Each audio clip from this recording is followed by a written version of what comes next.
What's up, guys? So today I'm going to give you guys basically like the 5 tips and tricks that I've learned over the years, over the last 6 years of being a specialist and trying to get recruited and just trying to play at the next level on scholarship. So the first one's going to be grades. Academics, they're the most important thing and they are crucial to your recruitment. If you have no grades, you cannot play. It doesn't matter where you can hit 65-yard field goals in games backwards. If you don't have the grades, they don't want you. It doesn't matter. They'll take the kid who can hit a 45-yarder off the crossbar with the 4.0. That's just how it is. That's how it goes. They're not going to invest $80,000 in you if you can't even invest 30 minutes of studying into yourself. Second thing is exposure. College camps, kicking camps.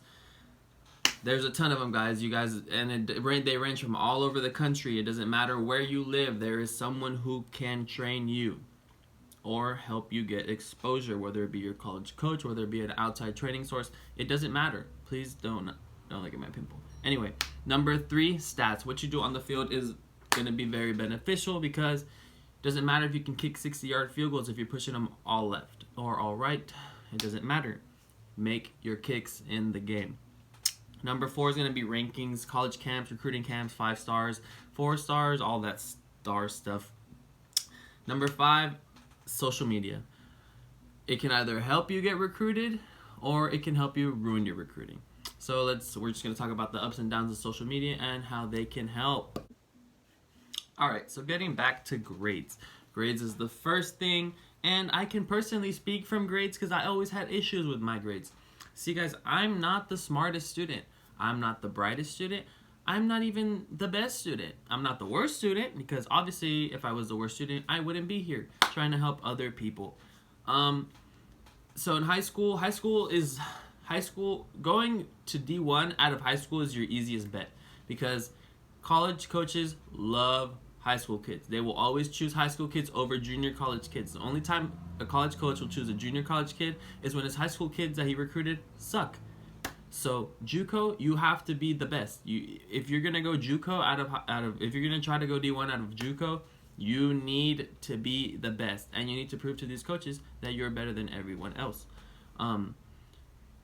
So high school, pretty much at least for me in California, just make sure that you have you're on the CSU eligibility thing. I don't know what they call it, the A through G, I think, A through E. Yeah, they call them the A through E requirements or whatever. So if you want to go to a California state school or a UC, you need to pass and follow all those things. Also, don't just take random classes that your counselor wants you to take. Make sure you're on track to be NCAA eligible.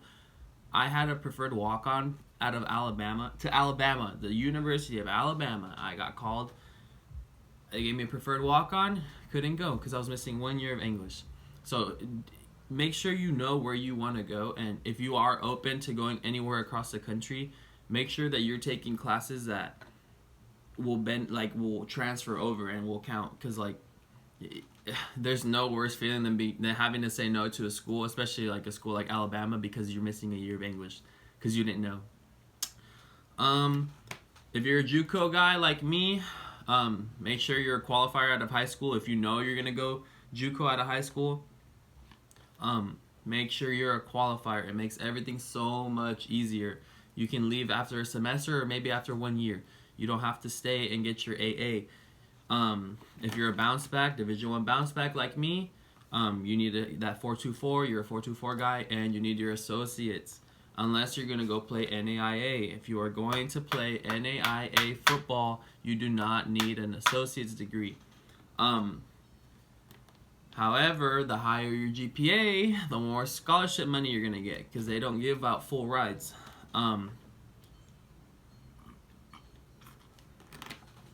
2.5. All you need is a 2.5 out of JUCO. JUCO, you need a 2.5 with your associates. You can go play D1. What else do we have on here?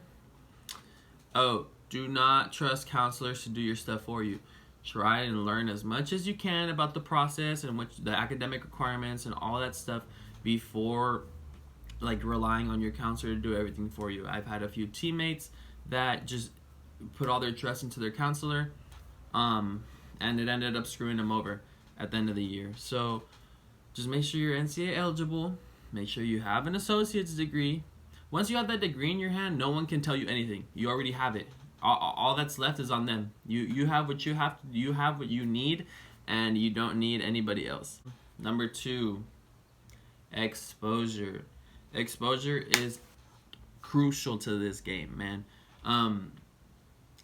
I can't recommend college camps enough, because college camps during the summer for kickers are basically scholarship tryouts. If they don't offer you then and there, they will probably end up offering you in December when it's time for them to recruit. The University of Alabama contacted me because I went to their summer camp, and it was just it was the only college camp I went to that out of high school, and it was my favorite one. It was my best visit. Like, it was so sick. I love that school. I'm a diehard Alabama fan. So yeah, summer camps are basically scholarship tryouts. Here we go. The ranking and kicking camps. There's some people who feel a certain way about kicking camps and being part of kicking communities. I personally am part of the Chris Saylor kicking community, Team Saylor, because that's who I've trusted with all of my recruitment and everything. He's helped me out to the, like, he's just done everything for me, and I wouldn't be in the position I am without him. So I do recommend going to Chris Saylor kicking camps, because I've been rocking with him since high school, since I was a junior in high school. That's the only person I've ever gone to, and I ended up getting offers from Texas Tech, Nicholls State, full rides. So it does work, but then again, you have to have the grades. If you don't have the grades, it doesn't matter how good you are. If you don't have the grades, you can't play, and you can't accept it. And there's nothing worse than getting offered and finding out 3 weeks later that you can't accept it or sign or do anything, okay? So yeah, but there are other trainers. We have Kicking World, we have Kohl's, of course. A lot of people go to Kohl's. I personally have never gone to Kohl's or Dan Orner or Kicking World or none of that. I've strictly gone to Chris Saylor because that's who I've been rocking with, and I'm a loyal. Loyalty goes a long way in this industry. But yeah, like, Chris has just done so much for me, and like the relationship we've built over the last few years, especially since I hit JUCO and have had a lot of hard times. He's always been there for me, and I've never felt the need to go anywhere else. But I'm not saying other places don't get you out. I'm just saying that's who I chose to rock with. I know Kohl's Kicking does get a lot of people out as well. Dan Orner is probably one of the best that I've seen on Instagram and Twitter. All his guys are goons. Like, they're so good. Like, it's ridiculous. Like, even I would pay to go train out there with them. Kicking World is also California based, and they're pretty good. They get a lot of people out. But yeah, like, anywhere you go, it doesn't matter where you live. Like, there's always someone who will train you. Like, no matter what, there's someone who you can train with.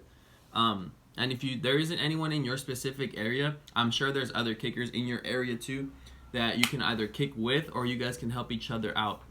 Also, don't feel feel free to like send me your stuff and your film. Like, a lot of people already do it. Like, comment down below if I've ever helped you with your kicking stuff. Like, if I've ever helped you with anything. And like, I'm not like a dick. Like, I like helping people out. Like, if you DM me, I'm not gonna like leave you on red. Like, message me. Like, I love to help people out with their film and just help them get better, to be honest, because I have a lot of knowledge about this kicking shit. So yeah, guys, just hit me on Twitter, hit me on Instagram. If you have my number already, just shoot a text. Like, I will help you. Another thing about these like college camps and like exposure and stuff like that, not everyone is D1. Like, not everyone is a D1 kicker. Not everyone is going to go play at Clemson or Ohio State or San Diego State. Like, not all of you are. They only have like 3-4 spots on the roster, and they pick up maybe one guy a year who's a walk-on, who's not even on scholarship. So like, be realistic with yourself. Like, if college coaches aren't hitting you up, like, you're probably not gonna go D1, to be honest. But that doesn't mean you're not good. That just means that you need to explore other options. A lot of people wait way too long looking for a D1 and run out of options for other universities. So by the time those guys are done, once they realize their D1 dreams aren't as close as they seemed, the other schools fill up quickly, so then you're out of options at D2, D3, NAIA, even junior college if you're a high school kid. So yeah, and especially pick a school that you like, not because you have a good relationship with the special teams coordinator or the head coach or the wide receivers coach. No, pick a school that you feel comfortable at, because at the end of the day, if you guys end up sucking once you get there, your coach is gonna get fired. He's gonna get fired. Like, there's no other way to put it. Like, he's gonna get fired, and boom, now you have to build a relationship with another special teams coach. And what if you hate the school and you're only there for the coach? Like, it's not like, be selfish when you're picking a school. Like, be selfish. Don't just go anywhere because they offered you like a walk-on spot. Like, go somewhere where you're comfortable and you actually want to be there, and you're proud of where you're gonna go. Stats are very important. Doesn't matter. You can't be a 5-star at camps and suck in games. It's just not gonna work out. Stats are really important because, dude, like, I've seen kids who have not gone to any camps, who aren't even ranked. They don't have a 5-star or anything. 4.5, doesn't matter. They get full rides because they didn't miss all season. And even if you're not ranked right now, like, you're not ranked as high as you want to be, your stats are what's gonna shoot you up in the rankings. Like, you guys think it's just what you do at camps. Like, no, like, if you have a perfect season, like, your shit's gonna get bumped up in the ranking spot. And it'll make more people look at you, and more coaches, because a lot of coaches don't go based off like the rankings and stuff. They go based off like stats and how many kicks you made, your field goal average, punt average, inside the 20, number of touchbacks. There's just so much. At least like in high school, you can take more of an advantage of not having a directional punt. That's why I feel like a lot of high school kids have like such high averages, because they just punt everything down the middle, and because it's just high school, you can do that. JUCO kids have a lot harder time because we don't always have the best snapper, we don't have the best coverage, we don't have even like the best footballs, because the quarterbacks like to throw balls with 3 psi, and it's just like or we have to kick brand new balls every game. Like, it's just like there's just so much stuff, but everyone has their own problems. I'm not gonna say JUCO is harder than high school, but it is a different kind of struggle because you don't got mommy and daddy right there helping you out every step of the way. You feel me? A lot of these guys go from Cali, they go all the way to Kansas, on Scully, or maybe not on Scully, and some of them are sleeping in cars. Some of them already have kids. Like, there's just so many different struggles out here. Like, some of these kids like don't even eat. Like, I'm not gonna say names, but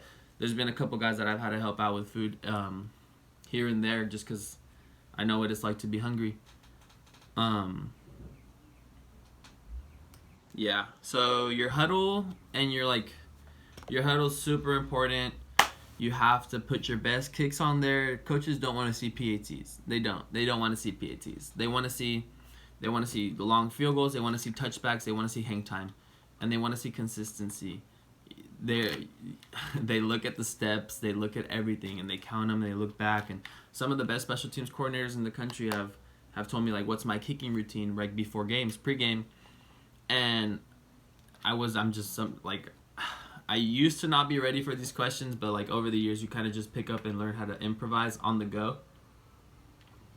But yeah, so just make sure you have everything and every question that you think they're gonna ask, even if it's stupid, even if it's a stupid question, you better have the answer, because if you hesitate, they're gonna see that doubt, and doubt in a kicker is never good. Number 4, rankings. 5-star means nothing if you miss everything in a game. If you're a high school senior and you want to go play at the next level, your PATs better be perfect. Like, you should not miss a single PAT. Like, it's just not, like, that's just lazy in my opinion. Like, you can't miss a PAT and expect to get a full ride to a FBS school or FCS. Like, you just can't. Like, it's just not how it goes,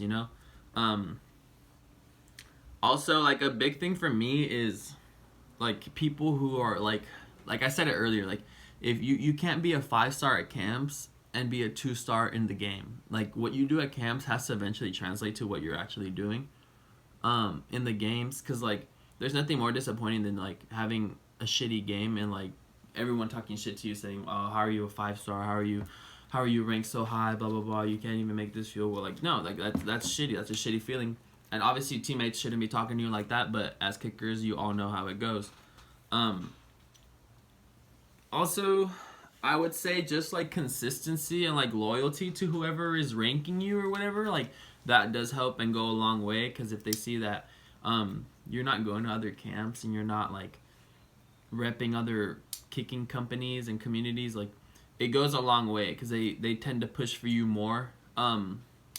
They tend to push for you more with college coaches than some other kids who are already getting other types of exposure. Also, like, I think that NS something like that. And never mind. Okay. Number 5, and the last one, social media, guys. They're always watching. They're always gonna be watching your stuff. And a lot of kids think like, oh, I don't have any college coaches following me, like they're not looking. No, dude, they're for sure looking at your stuff. Just because they're not following you doesn't mean they're not looking at your stuff. Unless your account's like on private or something. Like if you're public, like they're looking at your shit, and they're watching every post you make, dude. Like, and it's so easy on Twitter. Like you type in your name, like your @ and then they type in like some bad word or something, and all your tweets pop up with all your curse words, all your references, everything. Like, dude, like you have to be super careful and super clean. Like, if anything, make like a fake account, like not a fake account, but like a second account, like a spam account, and use that as like your personal one, and then have like a kicking one that's like public, and then use your spam account or like private account to post like your real stuff, you know. That's what I do, and it's kept me out of a lot of trouble, just because I'm a lot smarter than a lot of you guys. I just think about things a lot more carefully, and I think 2 or 3 steps ahead before making any decisions, just because I know that impulsiveness never works out. You're always gonna be like, oh man, I should have waited, or oh man, I should have done it. Like, no, like take a step back, think about it, and then if you feel like it'll offend anybody, you probably shouldn't be posting it. You feel me? But social media can also really, really, really help you blow up in recruiting. Like, I know there's like Eddie Pinheiro blew up, got like 4 offers in one day from him posting videos of him hitting like 75-yard field goals. But of course, he's like a fucking crazy kicker. Like he's nasty. Like, he's good as fuck. Also, I think, Brandon Rees got offered. He's at Arizona State. That fool got hella offers from like ASU, Alabama, just for like posting like super long field goal videos, of course. But that's all it takes, dude. Like, you can go from being a nobody to like having 16,000 views on your kicking videos just in like within hours, just because of the power social media has and how much it can reach everyone. So number 5, social media. It can either ruin your recruiting or it can make your recruiting.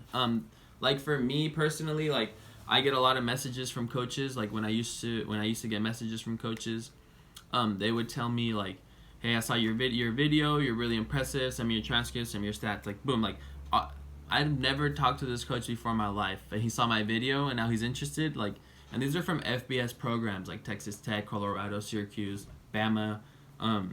These are real schools. Like, it's not just no like little tiny school. Like, these are legit like programs, D1 programs, powerhouse programs.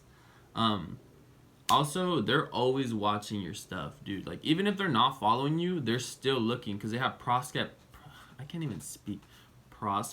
lists that have like hundreds of kickers, and they have their analysts, their social media analysts, just looking at the stuff. Like, it's not even like it's regular for them. You feel me? Like, they do this with everyone. So just be careful with what you post. Like, if you feel like you're gonna offend someone, you probably shouldn't post it. If you're having like if you have to ask your friends and then like have them be like, say I won't post this, like don't post it. It's not worth it. No drugs, no alcohol, no like racist references. Like, stay out of politics on Twitter. It has no business in your recruiting profile. all these West Coast schools are gonna drop you if you're tweeting about Trump and shit. Also, like, for me, like, I've been like in trouble on social media before. So like what I ended up doing was I have like a private profile which has like all my friends and stuff like that, where I can actually like tweet what I want to tweet or post what I want to post on Instagram and stuff like that. And then I have my recruiting profile that has all my kicking stuff. Like, it's just like, you just have to be smart about it, you know? Like, you don't need just one account. Like, you can be yourself. Just be yourself, not with your football. Like, your life and your personal life and your football life should never mix ever. They shouldn't mix. If you're like me, who likes to have a life that's outside of football, like an actual social life, because like I got my girl, I got my fam, like I got all my friends. Like, I don't just play football anymore. I do other stuff. I work at a skydiving company. I'm trying to make these YouTube videos. I start coaching, doing personal one-on-one lessons. There's just more to football, you know? So like right now, I'm just trying to test out the waters from everything for a little bit. Because I know that one day football is going to end, and I've had it taken away from me multiple times. So I just want to have a backup plan. So I changed my major to criminal justice so I can become a parole officer and help out. I just want to give guidance to kids who don't really have it, you know? So just know that there's other outlets other than football. But if you are a baller, be a baller. Go play D1, bro. Like, go play D1, go play D2. Like, it doesn't matter. Like, there's kickers in the NFL that played NAIA football. Like, it just, if you're good enough, they'll find you, you know? But that's pretty much all I have for this video. Comment down just drop in the comments if there's some stuff that I missed. Like I said, if you need any help with kicking and just some tips on how to get better, how to get stronger, how to get more height, your depth, how to transition from kicking off the ground to like kicking off tee, or the wrong way. But yeah, kick off depth, height, dropping on punt, how to Aussie punt. I'm willing to help all of you guys. So just drop a comment, hit me up on Instagram, hit me up on Twitter, and let's get this ball rolling, guys. Like, I really want to make these kicking videos because I know I can help a lot of you out. And I'm not gonna charge you $100 a session to do it. Like, I'll do it for free. So yeah, make sure if you like this video, just subscribe, because it does help me out. It helps you know that people actually are listening and watching these videos. Comment down if I missed anything, or comment if I've ever helped you with any kicking videos or any kicking tips, stuff like that, just so that people can see that I'm not bullshitting about it. Alright guys, thanks for watching. I'll see you guys later.